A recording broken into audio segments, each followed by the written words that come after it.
Good afternoon, and welcome to Brunch and Budget on Bonfire Radio with your host, Pamela Capallet, a certified financial planner here to help take the bite out of your budget, brunchandbudget.com. I'm your sound provider, Dialect, and here's your host, Pamela Capallet. Thank you, Dialect, and thank you, everybody, for tuning in this week. We are in Wilmington, North Carolina. Wilmington, North Carolina. Yes. What up, Monspray, the home of my homie Leftist, R.I. Beats. All right, and we were lucky enough to catch Heather Jarvis, student loan expert. She's been on the show before. You've probably heard her before. She's amazing, and we are so excited to have her back. Thank you for being here, Heather. Thanks for coming to Wilmington. Yeah. So I feel like, have seen some things go down in the administration recently. Wait, in Wilmington? What, did something happen at the soapbox? The federal administration. Oh, I thought we were here to talk about the soapbox. What are we talking about? The today? Soapbox is a venue in North Carolina. It's not actually in Wilmington. It's like a little bit out. I forget exactly where, but it was a former laundromat, and they encourage bands on tour to do their laundry while they're doing their set. I'd be sad if something happened to them. Right? That's what we're here to talk about. Is clubs in Southern North Carolina. I right? wish. That's not what today's show's about. That sounds great. We should go to that laundromat. Oh, man. Are you going to do my laundry for me? Is that part of it? That's after. Oh, good. I love it. So we've seen some stuff go down. There's some rumors going around that we asked Heather to join us to really, dispel what's going on and figure out, how we can prepare for this. If you are in a student loan situation, like default or delinquency, what to do about it. And also kind of talk through what could happen, what's going on right now, and really how to not panic a little bit, y'all. If you can do that for us, Heather. I mean, student loans are all panic, so I know. Anything we can do to bring down the panic level, a notch or two. Yes. Everything's going to be all right. There's always something you can do. So we'll talk about it because people really have more control and more options than they think they do. Oh, thank you for saying that. Oh my gosh. So tell us a little bit about your background and your history with student loans and the history of student loans. Yeah, so easy questions. Right, exactly. We'll just cover it all. So I borrowed a lot of money for my education. I'm a first generation college grad and we didn't have any money, so I borrowed a ton. Ended up getting a law degree from Duke, which is expensive. Yes. And I had always planned to represent poor people, and that's what I've done, and there's not a lot of money in that. Real. Obviously. So, I really have just learned with my personal experience how even though I don't want to care about money and I don't really give a shit, I have to, because if I want to, have work that I enjoy and be able to give something back and contribute, I need to get an education that costs a ton of money. And we've got this system that allows people to get an education based on their debt. So you're either born with money or you borrow it. Yep. So, that's really my situation. That's I just wanted to pause and to highlight that's a really ill way to put it. You're either born with it or you borrow it. Well, you can get it based on debt. Yeah, totally. The student, getting an education. That's a whole lot to repaying your debt to society too. Ooh. Yeah, exactly. And it really, that's the history of, student loans. It started out, years ago with, trying to help veterans and, military service members get access to education with a few programs here and there. Yeah. Okay. And then it got to be, more necessary for more people to have more education. I mean, you used to be able to get a good job and provide for your family and get a retirement and a pension without having a college degree. And those kinds of jobs are less and less part of our system. Yeah. So more folks need more education, and debt is the way that you can open the door of the university. Right. Oh my gosh. Well, and I feel like, though, it's gotten to the point where we see the numbers. There's more student loan debt than consumer debt. It's $1.3 trillion right now. So how did it get to the point where it was like, okay, so I need to get higher education and I'll borrow some money for it, to now I have a 6-figure loan that's the size of a mortgage. Yeah, well, it was this nasty combination of debt-based access to education and increasing costs for higher education. So the price of education has gone up really, really fast. And that's for a lot of different reasons, but it's the same reasons that, the price for many things has gone up. So it's things like, health insurance for faculty and staff costs a lot of money. The energy bills of universities are really, really expensive. And, we're all, most universities are trying to create some kind of research institution that has all the bells and whistles. And it's not super efficient in terms of delivering the education and info that people need. Yeah, and also, I mean, I read this thing recently. I think it was NY Mag or one of those type of guys that was asking about where is all the money going in the rising college tuitions. And even after reading the entire article, I was still kind of confused, especially because there are a lot of articles coming out now about a lot of schools are not allowing teachers to last long enough to get on tenure. They're hiring a ton of adjunct professors at terrible, unlivable wages, where like these adjunct professors are like, yeah, if I don't have another career and get to do this on the side, then I'm going to have to quit this next year. But they'll just bring in more young adjunct. So it's like, what are we paying for? I've been trying to understand why it costs so damn much. I've been trying to understand that for about a dozen years, and I've read a bunch of stuff and talked to a bunch of people, and there is not one cause that you can point to. It's a combination of factors, and most universities are what we call tuition dependent, so they aren't pocketing a whole bunch of cash. They're getting paid a lot of money based on tuition, and they're using it for sometimes inadequate adjunct salaries and everything else. And they're also discounting tuition, which is a super weird thing. So, like, what does that mean? Wait, what? Is that in the scholarships? Or? Yeah, it can be scholarships, but it means that the sticker price is not the price that everybody pays. Right. And you get this weird kind of jockeying among schools for sort of elite students that have like fancy credentials. Yeah. And so they don't make people who have high test scores or good grades as compared to the rest of the class. They don't make them pay full price, so that the other students who, in fact, are maybe less likely to be successful in that environment are subsidizing the students who are fancier to begin with. Wow. And that unfortunately often correlates with their family background and income as well. Right. Right, because those are merit-based. Exactly. Yeah. And people who are, who have advantages tend to, can hold on to them. That's another thing. Yeah, statistically, people who get scholarships are people who can already afford to go to the schools. Right. Yeah, because of that whole merit-based. And one of the things you can point quote to... unquote, we need invisible scare quotes around merit. Yeah, right. Every time you hear the word. Yeah. Yeah, by merit, we mean like high test scores and high grades and like and like lots of tutors internships that you can afford to do because you don't have to get a real job because your parents have money. That kind of thing. Oh my gosh. So it's hilarious how that's like it's the opposite of college sports. And whenever people think about college and how college is paid for, they're like, it's the sports, right? Everyone loves football. They don't pay those kids. So they must be right. That's how all the money. That's how they're raking it in. Right, yeah. and what happened to all that money? Where's all that kids getting beating up their bodies for free money? Yeah, it's true. I mean, it's really hard to know exactly. I mean, they're building all kinds of nice facilities and things like that, but it also because that's what consumers are demanding. So, right. It's like I want to see what my money is doing. Right, and then there's the nefarious rankings, like that the U.S. News and World Report does, and school rankings. They get schools to spend money on stuff that isn't direct instruction or curriculum related, and they have to compete as businesses, which they are. Right. And I guess that's the craziest thing to think about is they're businesses that are basically subsidized by debt issued by the government. In a lot of ways. In a lot of ways, it is debt issued by the government, but it's squarely on the back of the student and family who are borrowing it. Yeah. The government is investing less in education and primarily at the state level is one of the reasons people are borrowing so much, because states have been strapped for cash and putting less into their university systems on the front end, which means that students and families are paying for it after they graduate.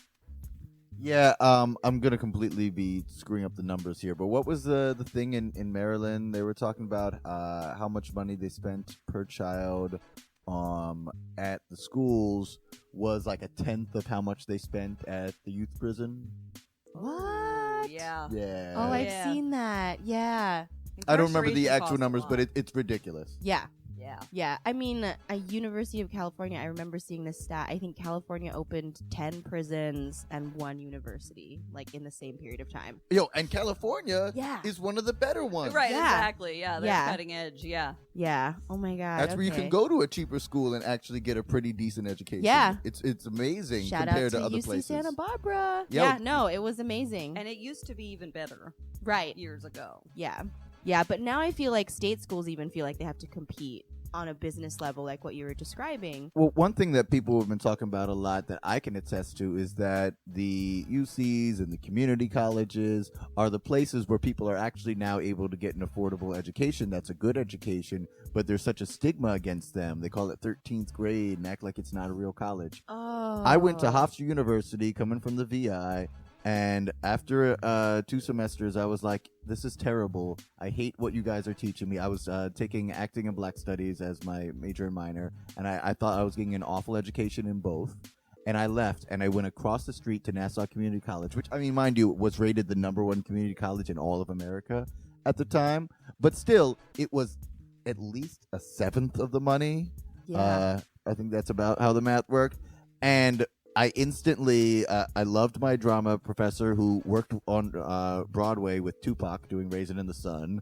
And my black studies professor was like, oh, so you're a rapper. Let me hear something. And this 60-year-old dude put me in college on my career path. And I got to meet and learn all the stuff I needed to for way less. You know, I started my higher education at Albuquerque Technical Vocational Institute. Word up. What? That's awesome. Because I didn't have, the high school grades to get into a fancy school.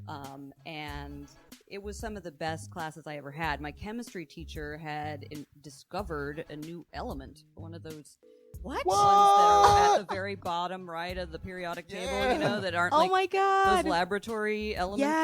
things. And I was like, man, you are so awesome. And Yeah. she was fantastic. And yeah, I loved my experience at Duke University too, one of the most expensive elite Yep. universities.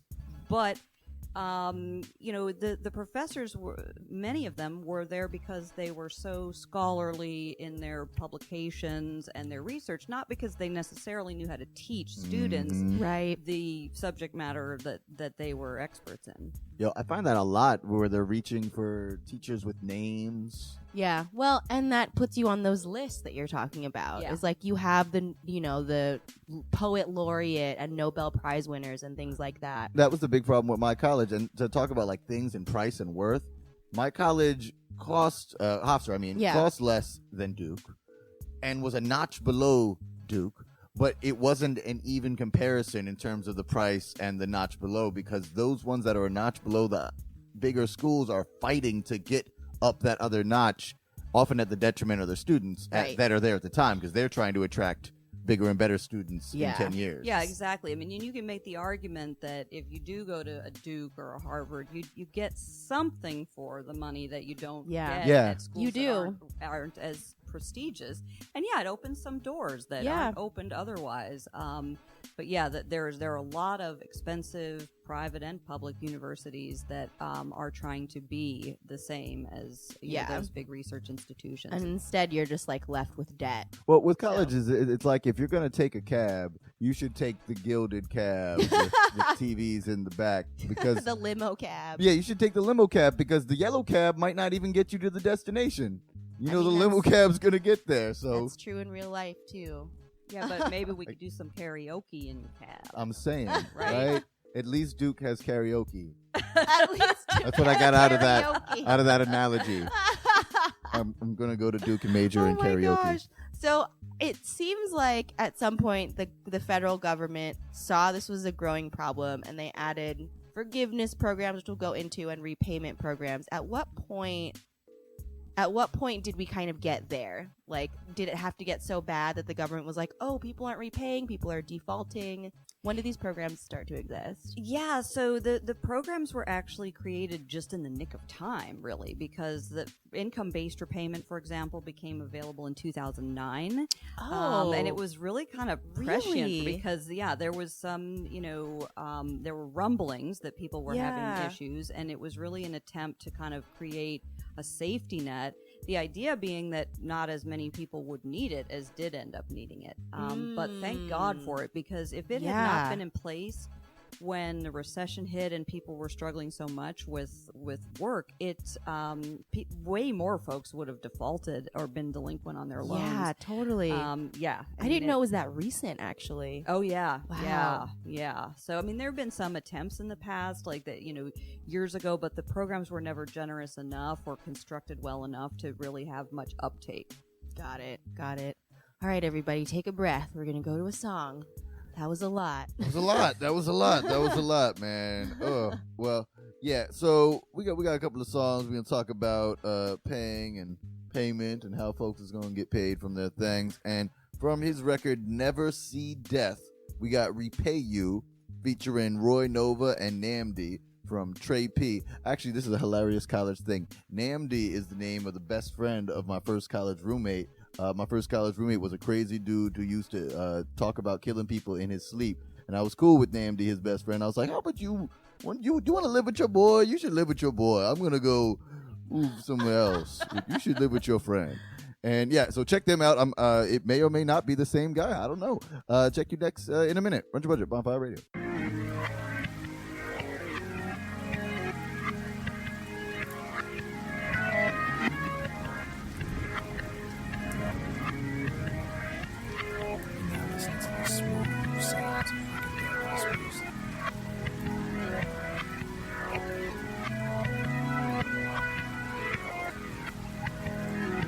How can I ever repay you? I owe you so much debt.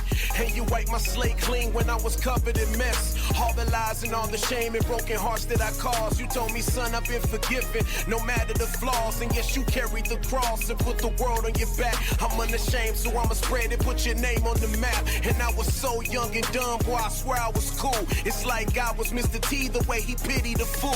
Through all the doubt and all the worry, used to show me you're faithful. And ask Cortez, he can tell you I'm grateful. And me and Trey P, homeboy, we survived it. 2 dead men walking, thank God he revived us.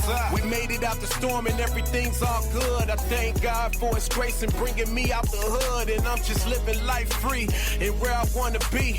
I'm blessed and highly favored, homie, where I wanna be. Let's go. How can I repay you for all the things that you do? All the things you do. All the times I gave up on you. Through it all, you still remain true. You still love me. I'm in awe of you. Your love is so faithful and so true. Where would I be and what would I do without you? I owe you me. Many times you held me down when I ain't have nothing. Down to my last, no funds, no money. Frontin' to my folks, from my back to my stomach. Pride won't let me show it, I was back getting blunted. Stretching off the pressure, can't provide for my youngin'. And if you ain't been through it, then you can't tell me nothing. I paint a perfect picture, you can see from where I'm coming. Down from the bottom, yeah, I made it out the gutter. All because he loved me and trust I ain't do nothing. Snot no youngin' running through the city ugly. Scheming on another just to get ahead of brothers. The way it'll come up even if I have to gun you. Ain't the way to live, so he blessed me with another. That don't involve death, yeah, we live for each other. The same before the choice that he gave to live eternal. Could never go back, I hope he know that I love him, yeah. How can I repay you for all the things that you do? All the things you do. All the times I gave up on you. Through it all, you still remain true. You still love me. I'm in awe of you. Your love is so faithful and so true. Where would I be and what would I do without you? I owe you me.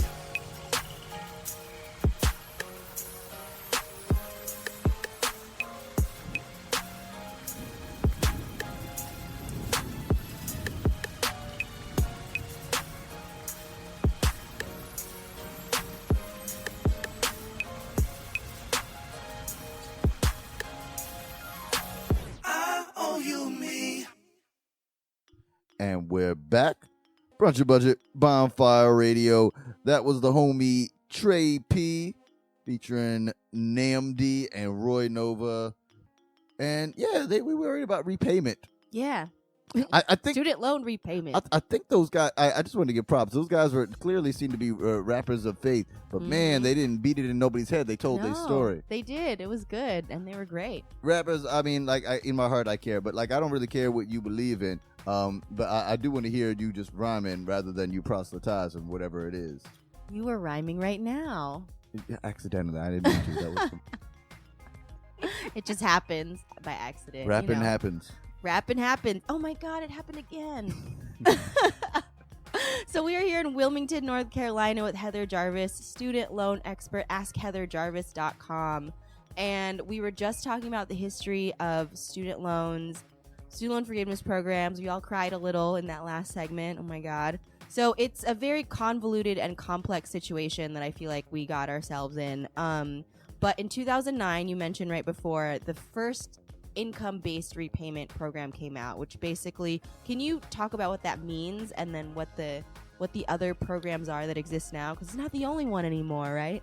Yeah, that's right. So a lot of us have federal student loans, and if you're looking for how to deal with your federal loans, these income-driven repayment options are pretty great. So when I say income-driven repayment, I'm talking about a group of plans that people can pick between. They all have different names. There's like income-based repayment, pay as you earn, revised pay as you earn. There's all kinds of acronyms associated with them. But what they have in common is that instead of looking at how much money you owe and your interest rate and spreading your payments out over a specific period of time, which is kind of the traditional way of repaying debt, they look at a person's income and their family size in order to decide how much they can afford to pay each month. Now, it's not necessarily the same amount that we would feel like we could afford each month. Right. It's it's a specific formula that says, like, hey, if you've got this many people in your family and you make X amount of money, you can pay, whatever amount a month. And so it helps to make the monthly payments affordable for people whose income isn't as high as would be ideal for their situation. Which is fantastic, especially if you're just coming out of school, getting your first entry-level job, or you graduated in 2009 and couldn't get a job. Exactly. It's perfect for people who are not working. It's perfect for people who are working, part-time and not full-time. It can be really good for folks that are, looking for the right job. But it can have some downsides too that are worth, kind of thinking through. So, the main thing about debt is that it costs you money to owe money, right? So whenever you spend money, that's so real. Yeah. If you spend money before you make it and before you have it, so if you use borrowed funds for anything, including education, you're going to pay something for that privilege, right? And what you're going to pay is interest, sometimes fees also. But interest, it adds up over time. And so the longer it takes you to repay a debt, the more you pay. Right. And this is, I think, for me, it wasn't that obvious. Like, I'm not dumb, but I didn't have any real instincts about how interest accrues over time. Totally. Like, you're just like, you told me the amount. I'm going to pay it every month. Exactly. You're like, I'm borrowing whatever I'm borrowing for school. I'm borrowing $30,000 or I'm borrowing $100,000. And you figure, okay, I'm going to pay that back. Well, yeah, you're going to pay that back and also a shitload more. Right. Depending on how long it takes you to pay it back and depending on the interest rate and stuff. Like, I talk to a lot of people who go to graduate programs or professional programs and borrow like $100,000 or more. Yeah. And they're thinking, okay, I'm borrowing $100,000 at 6% interest. You could imagine somebody thinking like, okay, so that's like $6,000 of interest that I'm going to pay. Right. No, dude, it's like $6,000 a year. Yeah, until it is fully repaid. And $6,000 a year is $500 a month. Oh, whoa! So, dude, you could pay $500 a month just on interest, and still owe $100,000. You could pay that forever. That's a real ass breakdown. Yeah, it's heavy. Oh my God. No, that's the thing, is it's all about that interest. And so if income-driven plans are great because you have to afford your payment. If the government says you have to pay money, you have to pay the money the government says you have to pay. So you've got to get them down to an amount that you can afford. But the problem is that sometimes it's not even enough to reduce your debt, right? Or cover the interest, or not always. Because if you can't afford $500 a month, but you have $100,000 student loan debt, you're not even paying off the interest. That's right. So you're not getting out from under that bad boy. So am I just going to be paying my student loan debt literally forever? Well, you know what's cool is there's these forgiveness provisions associated with the repayment plans. And that's key. Oh, yes. Yeah. You've got to choose an income-driven repayment plan to get any loan forgiveness. Mm-hmm. Okay, that's a tiny bit oversimplified, but in general, you can be making payments forever on your student loans and the government won't go away unless you get in an income-driven plan and you can earn some loan forgiveness. So many people will be able to choose one of these plans and make payments for 20 years. And if you still owe money after making payments for 20 years, you can get the rest of the balance canceled and forgiven. Yo, what's really ill is this kind of annoys me that they call it forgiveness. Like you done them wrong and they're going to be the bigger magnanimous person. Because the whole real thing about it is this isn't a forgiveness. This is a correction. If this was a stock market thing, right? Yeah, they call this it a correction. We messed up. Yeah, they messed up. They created a system of student loan debt that did not match up with how people were going to live once they got paid. And it was a dumb system. Like you said, you're going to pay your whole life and still have $100,000 in debt. So it's a correction. It's not forgiveness. I'm with you on that. I mean, I'm just annoyed out there. I know. Real. I know it is what it is, and we should be happy that it exists at all, but the nomenclature matters. But it feels like you messed up, or we messed up, so we're going to make it feel like you messed up, and then we're going to forgive you for it. Yeah. No, and words do matter, you know. Yeah. And another sort of semantic thing that gets me is even right. just We paid a bunch of money to go to school for words to matter. Yeah, exactly. What did we learn at school? Words matter. I try to get away from, although I haven't been very successful at it, calling it student debt and student loans. Oh. What about educational debt and education loans? Right. Because it puts it so squarely on the student. It does. And then you've got the forgiveness of yeah, right? like as if they had a choice to take the debt. You exactly. know? Yeah. Yeah. It's like I can't. Oh, you mean I can't go to school if I don't take this debt? I guess I'm gonna take the debt. Yeah. And to be clear, I mean, it is better for most people and to go to school and get a degree, even if they have to borrow money to do that. I believe that. I think what's really tricky is for people to go to school, borrow money, and not finish the program and not have some kind of credential or degree. Right. That's really, really tough. And I don't think everybody has to go to college, but I do know that people who have college degrees have much lower unemployment and much higher incomes across the board. And they do better their whole lives. Yeah. And it really is the path to financial security. And so, I don't want to get so doom and gloom about loans that people feel like, they should skip college altogether. I think everybody's situation is different, but in general, education does open doors and protect you financially, even if you have to borrow to do it. Yeah, absolutely. And I just realized, to be clear with the listeners, we're going to be spending a lot of time talking about federal loans today in particular. If you have private loans, Heather was on the show, episode 123, and we definitely go into private loans in that episode. Yeah. But there's I know a lot of you out there have federal student loans, and you're concerned about what might go away with, what's on the chopping block in Congress. So that was in case folks don't know that this is we have a lot of distraction going right now in our federal government. Yeah. But there are policies that are up for termination. Yeah. Tons of them all across the board. Tons of them. So I have some rumors that I've heard, Heather, in terms of what might be on the chopping block. This stuff is terrifying. It's terrifying. And the first one I've heard is student loan servicing will be consolidated into one company, which I feel like it was before, right? And then there were too many student loan things to service, so the government was like, we have to contract out. What is the background behind that, and why is this a big deal? So loan servicing is an issue for everyone who has debt. Yes, and they all suck. Yes. And so these are companies that are, in this case, hired by the federal government to administer the loan. So they send you a bill, and they receive your payment. And unfortunately, we rely on them for information about our options. And they're private, right? They're not run by the government. Yeah, no, they're big companies. Like, so Navient, for example, formerly known as Sallie Mae, is one of the biggest. And they have the private incentives that all businesses do to, save money and deliver services efficiently. So their interests are not aligned with the student loan borrowers that are dealing with them. They are contractors for the government, and that's how they make their money. So yeah, the rumors you're hearing are certainly being discussed. So they're talking about making changes to loan servicing, maybe going to one company, and I think most people think that company would be Navient. I was just gonna say, don't let it be Navient. They're just Sallie Mae in disguise. Yeah, and people have problems with all the loan servicers, right? But Navient is the biggest, and so they are already the biggest. So yes. More of us have more problems. Yeah.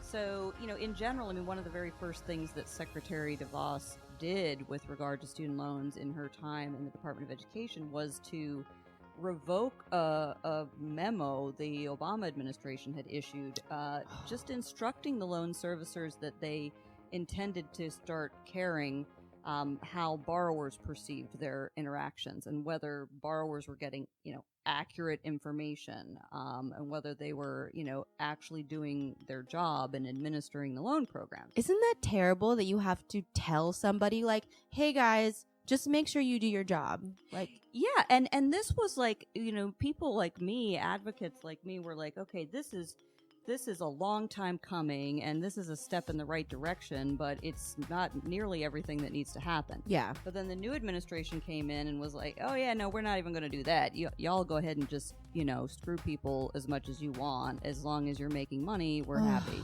Oh my God. So consolidating it into one company, what would that do to the student loan servicing? I'm terrified because whenever we go to one company, that's where like monopolies and that's where inequity comes from. And I think we played this few of these last time you were on, but I don't know if anybody out there in the world knows how many indie rappers have songs that are titled "Fuck You, Sallie Mae." Oh, really? I have more than one friend who've done this song. The Fuck You, Sallie Mae song. That's why they had to change the name. I mean, man, their name brand was terrible. Yeah, no, people did not love Sallie Mae. That is, and any one company being the one company. I mean, we in New York where we have one company running the trains, and they're jumping off the tracks and having runaway buses and all this stuff, and we have no other options. Yeah, and it seems to me like this idea of going to one company is sort of masked in the concept of simplifying the system, right? Which and I think like I'm in favor of having a system that is transparent and understandable to the people that have to deal with it. I do think it's overly complicated in a lot of ways. But you can't just say that, it needs to be simplified as if that's some elegant solution to all the problems. Right. Because sometimes simplification means, putting too much power in the hands of one company, for example. Yeah. In ways that are, definitely not going to be helpful. Yeah, absolutely. And that goes to the next rumor that I've heard of Trump wants to get rid of all of the forgiveness programs that exist and replace it with just one forgiveness program. It looks like he wants you to the max income or the max payment to be 12.5% of your income, and then the forgiveness if you're undergrad to be after 15 years. But if you're in grad school or if it's a grad school loan, that the forgiveness would be in 30 years instead of 25 years, which is how it is right now. See, that's just what we was talking about. The words mattering. Yeah. Right? Yeah, exactly. They absolutely matter. And paying for 30 versus 20 years can make a huge difference to people. But I guess, one thing to put out there, though, is that these proposals really are in their early stages. So so they're still really early. They really are. And the Trump administration is sort of floating things in like a budget proposal. And you may know that when the president puts forward a budget proposal, that's just like the opening statement for budget negotiations. Like, it never passes in its existing form. Like there's, it's really Congress that will decide. And, you know, we care about the executive branch's policies and what they are asking Congress to do, but it really is Congress that is empowered to change the laws. And there's very little with regard to these repayment or forgiveness provisions, very little that the executive branch can do with regulations. I mean, there's some, you know, tweaking around the edges, and I'm imagine they'll be pretty good at breaking what they can. Yeah. But for the most part, the big, scariest changes would have to be passed as legislation in the Congress. And you may have noticed lately, Congress has a little bit of a time getting stuff done, even with control of both houses. Yep.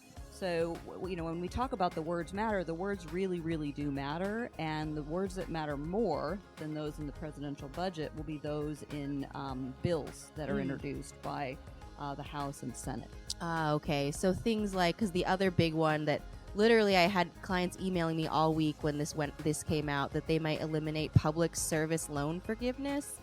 Yes. That's another big rumor. It is. And, you know, even the previous administration was in favor of limiting public service loan forgiveness, reducing its generosity. And there's a lot of support for that in Congress as well. Not across the board, but they're looking for ways to support, you know, student loan borrowers with high debt less than they already are. Got it. They call it targeting benefits. But more words matters, targeting benefits. Yeah, you know, and I'm all for increasing the benefits for people with, you know, with lower student loan burdens, because it is true that these forgiveness programs pan out better for people that have a lot of debt. Right. And, you know, they need help with that debt. Yeah. So... but, you know, people who have a little bit of debt also struggle when their incomes are very low. And in fact, I know we're going to talk about default, but many people who face issues of default don't owe that much money. Right. They just still can't handle the payment. Exactly. Yeah. So let's go to a song actually right now. Let all those rumors sink in. Really, the takeaway is we don't know what's going to happen. Congress has to decide. It could take forever.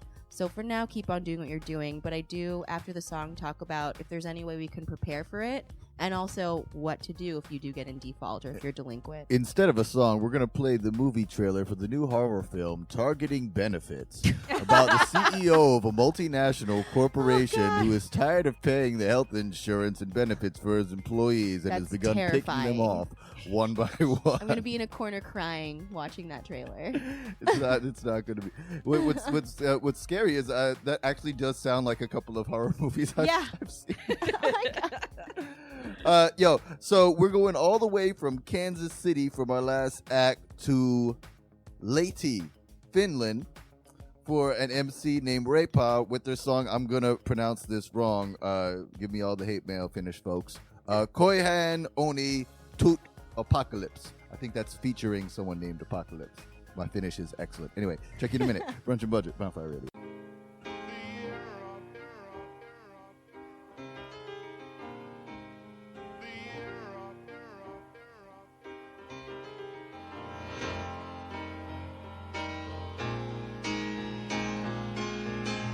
Musaa teen vaan ja siksi et pitäis treenaa, siksi et se on ilmasta ja maa vitun PA.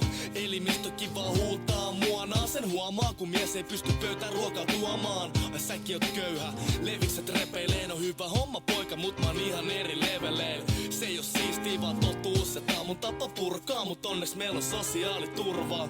Moni ei tosta lainista tykkää sitten alkuunkaan, no ylpeitä, että niillä on paskaduunit hallussaan. Ne ei lähde hakemaan enempää, itse rakennan elämää, et voisin viettää vielä makempaa elämää. Niillä on pankkilaina ja duuni pakko painaa, mut se unohtuu kun pääsee doka lauantaina. Mä ottaa lava haltuun, pistä pimeetä rahaa taskuun, kun maanantainsa palaat alkuun. Mä oon onnellinen kaiken jälkeen, ne ihmettelee koska se ei käy järkeen. Mä hymyilen teet enemmän, miten tää meni tälleen. Mä oon onnellinen kaiken jälkeen, ne ihmettelee koska se ei käy järkeen. Mä hymyilen teet enemmän, miten tää meni tälleen.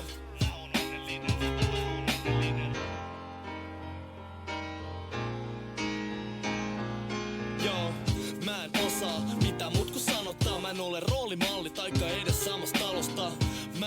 show. Et kukaan ottaa musta mallia 5 vuotta kouluja ilman ammattia.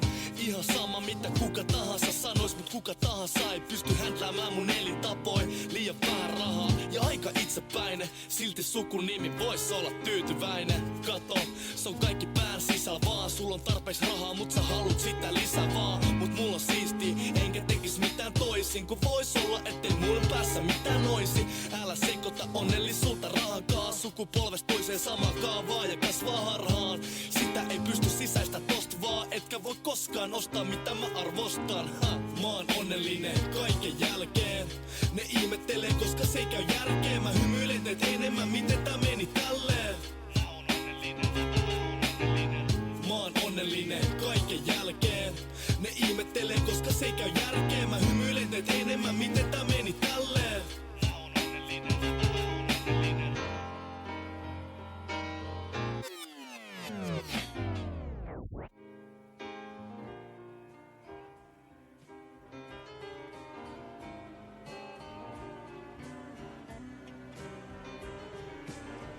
Mä oon onnellinen kaiken jälkeen. Ne ihmettelee koska se ei käy järkeen. Mä hymyilen teet enemmän miten tää meni tälleen. Mä oon onnellinen kaiken jälkeen. Ne ihmettelee koska se ei käy järkeen. Mä hymyilen teet enemmän miten tää meni tälleen.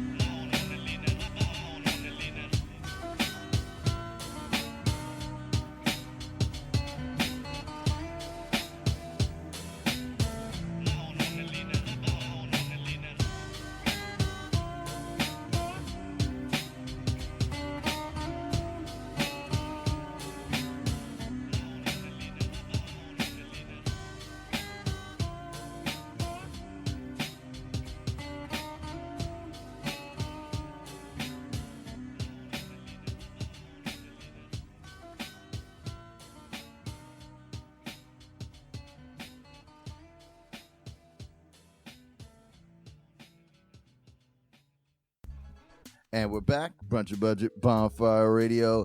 That was Repa with Koyen Oni to Apocalypse.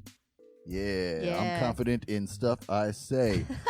I want to give a quick shout out. Yo, so talking about like deaths and things and falling apart and folks not knowing. We heard that thing the other day that SoundCloud had less than 2 months to live.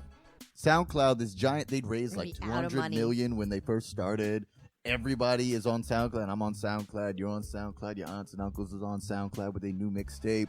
How is SoundCloud out of money? And they were like, it has 50 days left. I was like, how's that even going to be a thing? You know you have 50 days left. Didn't you know this 50 days ago? Yeah. And then Chance the Rapper, who, as far as I know, Chance has never signed a deal with anyone and has made most of his money off of live shows and streams. He's so innovative in the ways that he's made money, but he's got a ton of money. And he just said, yo, I got it. And apparently he called up SoundCloud and he got it. And SoundCloud is okay. What? Thanks, Chance. Thanks, Chance. Yeah, word. Yeah, I'm looking forward to finding out exactly what the specifics are on that, but okay. It's always so crazy to me. I'm relating this a little bit to the loans and debt thing. When I see this all the time, when a crisis comes up and there's a great swath of people who can't handle something that was made by all of the mistakes that we make. And it's real easy for one individual or one group to just like put their arm around, be like, yeah, they're with me. Yeah. And everything's going to be okay. And it's so baffling to me that they're like, we're going to put the burden on the hundreds and thousands of people who are struggling to get by and everything. When I know that any one of us could have been like, hey, Dave, can you take this one? Yeah, Dave, you got it. Yeah. I want to find this Dave guy you're talking about. Well, Dave is Chance the Rapper in this, really. Oh. You have to be, I guess you got to be this type of person. Yeah. To make this. It just seems like, I mean, huge props to Chance. It just seems like this shouldn't have to be a giant gesture. Yeah. For the people in these positions to do this kind of stuff. Yeah, totally. Like, Chance, you're still awesome for doing this. Yeah, you are. Thank you. I just wish that it was more normal. Yeah. And, yeah, I feel like the situation that we got ourselves into, it's crazy how, just thinking back to like how the forgiveness programs only started in 2009, it's crazy how much student loan debt has gone up since then and how many people really have it and like graduate with it. So for probably like a good chunk of our listeners, you have student loan debt. So we're hearing these rumors. It sounds like it's still early. Things may or may not pass. Is there anything we can do to prepare for it now? Yeah, I mean, the thing to do is to stay engaged with the issues, listen to the policy debates, let your elected members of Congress know what you think on a regular basis. Yes. That really matters. Vote. Yep. Vote. 2018, y'all. There's Vote. another election coming. Yeah, really important. And then for your own, finances and student loans, get the information you need so that you know what your options are, and don't rely on your loan servicer for all the info you need.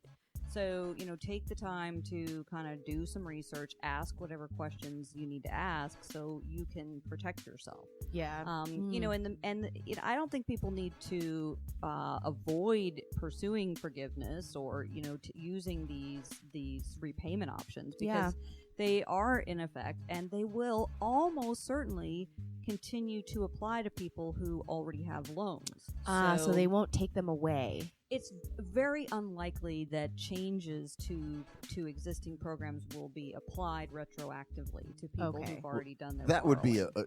that'd be crazy. Yeah. It would be cruel. And really hard to pull off. Yeah. It'd be unlawful and unethical in a number of ways, in my view. I can't promise it because there are some crazy people in charge. But I think that what you can do to protect yourself is to, be careful to the extent you might still be borrowing or pursuing education. Don't borrow more than what you need. Look to more affordable options, care about price, and then also just be informed and don't stick your head in the sand, because that never helps. Yeah, absolutely. I feel like that's what happened, when people did have a hard time finding jobs, is let me go back to grad school. Let me not think about the debt I was until just after. about to say that was the thing. The advice, like the actual advice, not like from like a planner like y'all or anything, but like the advice that I was hearing people give is, just go back to school. Worry about it later. Get more degrees. Just stay in academia. And you'll be more marketable in the job market. That's really tough right now. And then you walk out with still 6 figures and no job. Yeah, man. Yo, grad school is really, talk about like things that are for everybody. Grad school is really not for everybody. It's for specific stuff. I know too many creatives who are like, I'm stuck in where I'm at. I don't know what I'm doing. Yeah. I'm gonna get a degree in the creative thing that I'm doing, and somehow that's gonna elevate me to Yeah, absolutely. I mean, I'm with you. And I love education, and so I can understand why people are like, hey, this seems like a good thing to do in my life, to go and get this master's degree. But it'd be mad fun. I would love to spend like 10 years just taking classes. Right, but you could devastate yourself financially by doing that. Yeah. And what is super cool about the time in which we live is that you can learn anything and engage in whatever study you want if you've got, Wi-Fi. Yeah, and like, so true. Coursera, man. Yeah. Yeah. I mean, you don't need to buy a degree in order to study at a master's level. Bars. Yeah, totally true. Mm-hmm. So what I've been seeing a lot, and the last thing I want to talk about is something kind of depressing, but I think is also really important. I've been seeing a lot of people who are trying to deal with student loan default on the federal level, having those delinquency letters, not opening those delinquency letters, and then all of a sudden their loan is in collections on their credit score, on their credit report, things like that. So I know for federal default, there's an interesting process that you can go through. Yeah, so there's a few different ways that somebody can, what we call, cure default. Okay. And to begin with, it makes sense to think about what the timing of curing default, because a lot of the options are limited. So you're permitted to either consolidate or rehabilitate out of default. Oh, okay. But you're only allowed to do each of those things once. Ooh. So if you're struggling, like ever. Yeah. Okay. So if you're struggling right now and it's not clear how you're going to start making payments on the loans, which is always part of what's required. Right.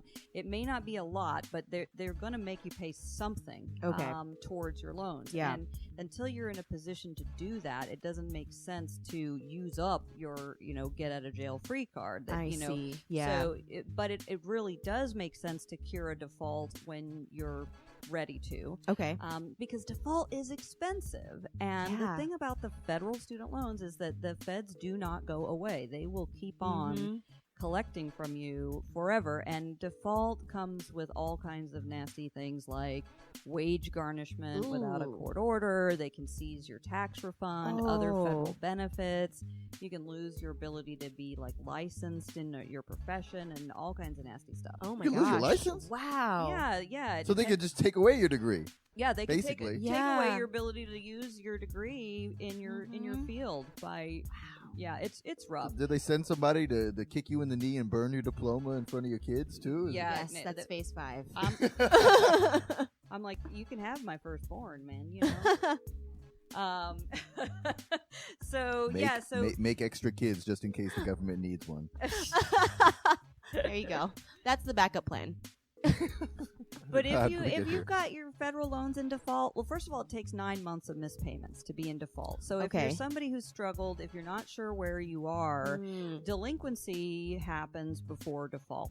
Okay. And they call your loans delinquent as soon as you're late on a payment. On Right, any right. payment. Yeah. Okay. But got it's it. not, there aren't really any major consequences to it except Okay. for, increased interest costs. And But then there are loads of fees and collection costs associated with default. So default is if it's been 9 months and you haven't made payments on your federal loans. Wow, 9 months doesn't even feel that long. Yeah. But to be fair, it is longer time than a lot of places Very will give you to get back on track with the debt. Yes, very It's true. And there are a lot of options for avoiding default. I definitely want to give information to people who are in default. But if you're not in default yet, Yeah. by all means, be in touch with that loan servicer who we've just told you is not so friendly to deal with, but it's who you have to deal with. Right, yeah. And they can change one little thing in the computer system that says, okay, now you're in a forbearance, which is a temporary postponement of your obligation to pay,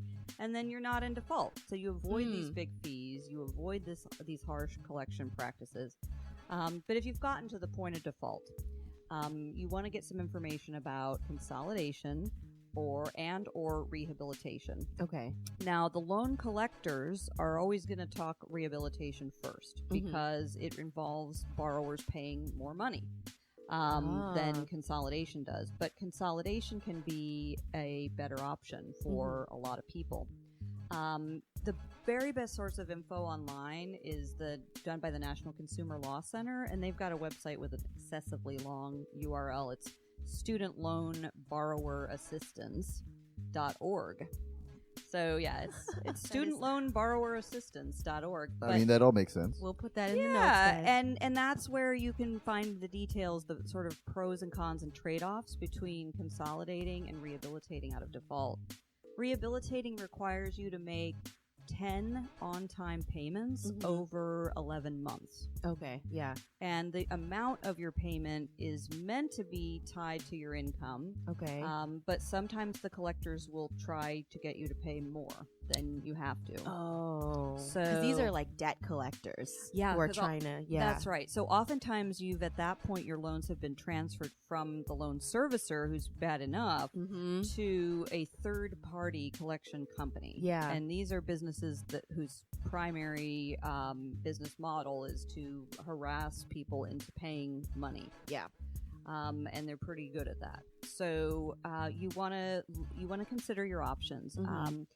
But some people can also do a much more simple route, which is just to get their defaulted loans and apply for a direct consolidation loan. Ah, okay. Which is a federal student loan that repays the other federal student loans.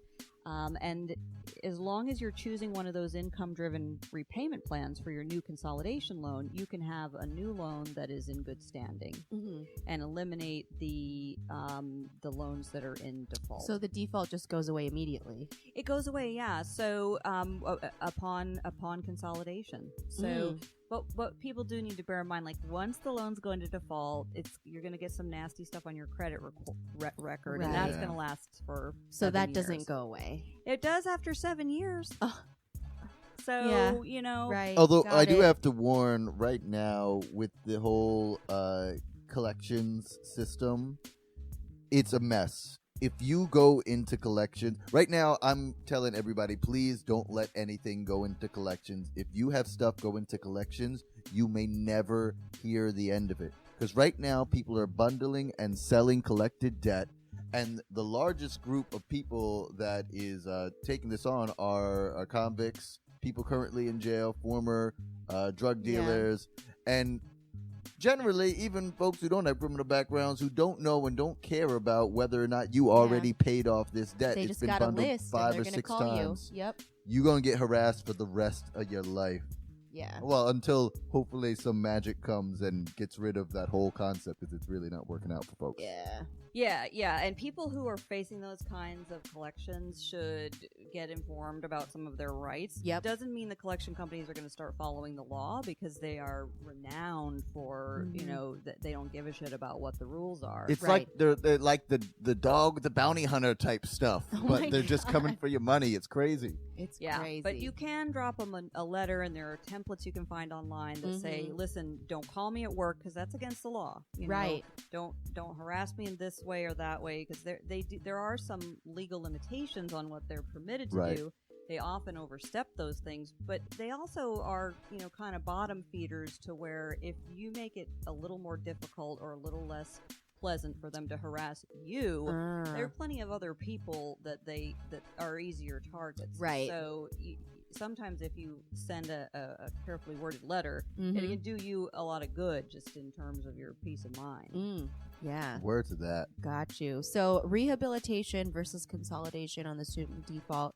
We're unfortunately running out of time, but how does someone decide which option to choose?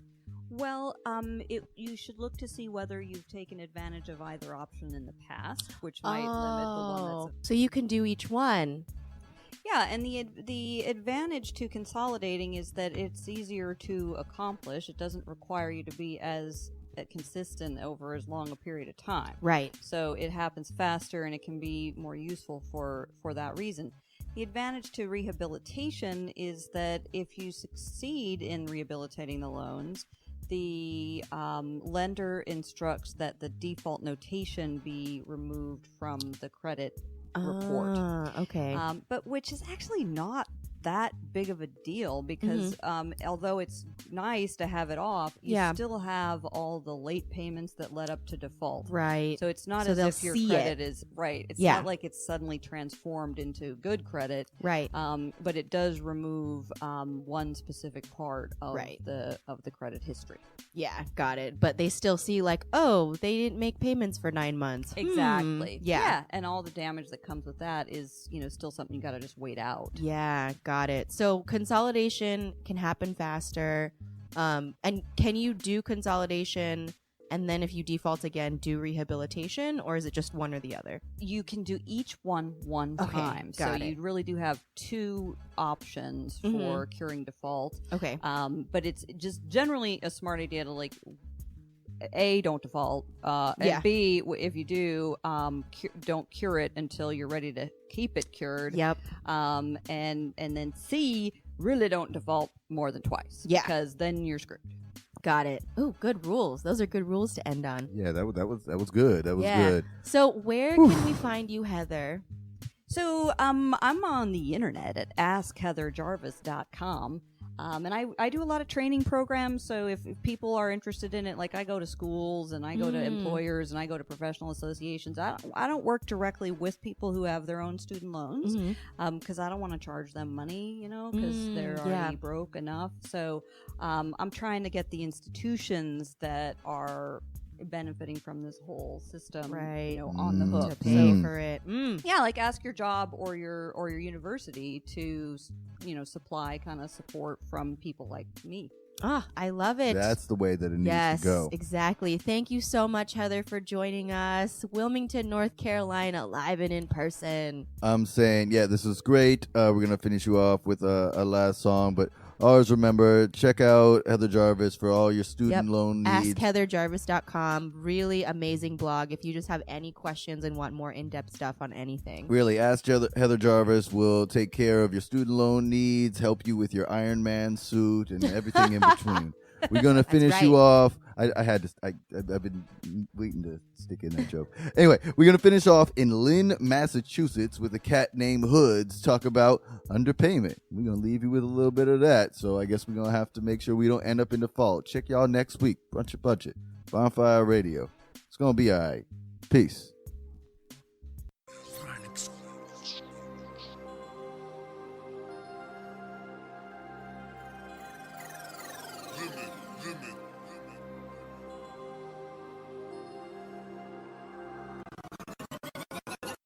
$1 million don't mean nothing. If I want something, I take it with no hesitation. Take it. Fuck $1 million don't mean nothing. If you get it, cause you faking.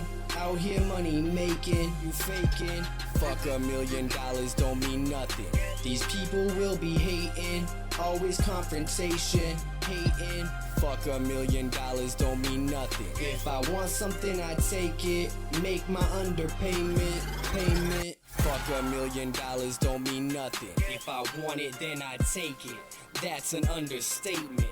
Get it, cause I make it. When a bass hit, it shakes shit. It breaks this. Make a fiend miss out on my day shift. Punch him in his face, get a facelift. Jay's lit, but I'm far ahead. Said I know you're dead, spitting bars of lead. I ain't got a trip, got a scar instead. Try to talk shit and I'm like, nah, he's dead. And I follow Scram to his neighborhood, call me Hollow Man.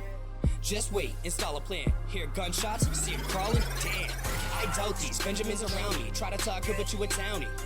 You all sound weak, I won't be around thee. And if you get it in, then get it in without me. They don't know about me, popping the ignition to an Audi. Then I'm outie, feeling rowdy, lungs really cloudy. What is that surrounding? Could it be the loud talking loudly? Loudly? I ain't got a gimmick to be in it. I ain't got a limit when I'm spitting. Getting what you getting, when I'm gripping what I'm gripping. Real motherfucker, I'm the definition. I ain't got a gimmick to be in it. I ain't got a limit when I'm spitting. Getting what you getting, when I'm gripping what I'm gripping. Real motherfucker, I'm the definition. Fuck $1 million don't mean nothing. If I want something, I take it with no hesitation. Take it. Fuck $1 million don't mean nothing. If you get it, cause you faking. Out here money making, you faking. Fuck $1 million don't mean nothing. These people will be hating. Always confrontation, hating. Fuck $1 million don't mean nothing. If I want something, I take it. Make my underpayment, payment. $1 million don't mean nothing if you fuck with me. Go ahead and spend it, got no problem getting mine for free. I'm finding cheese till the cops come, then it's hide and seek. I try and creep, but the feds, they keep denying me. They steady spying me to see who my suppliers be. And I don't try to be, but I respond so violently.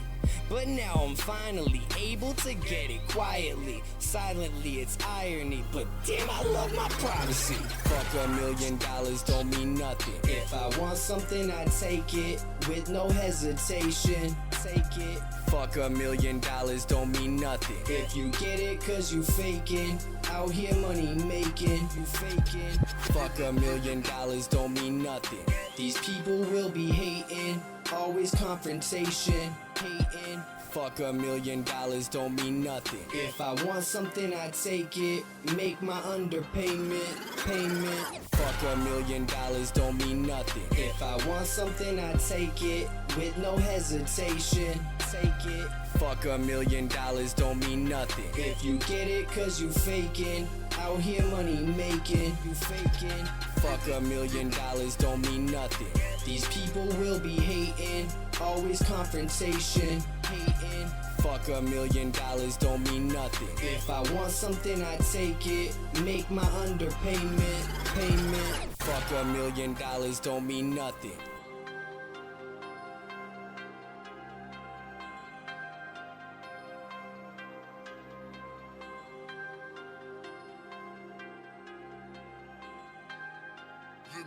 Limit.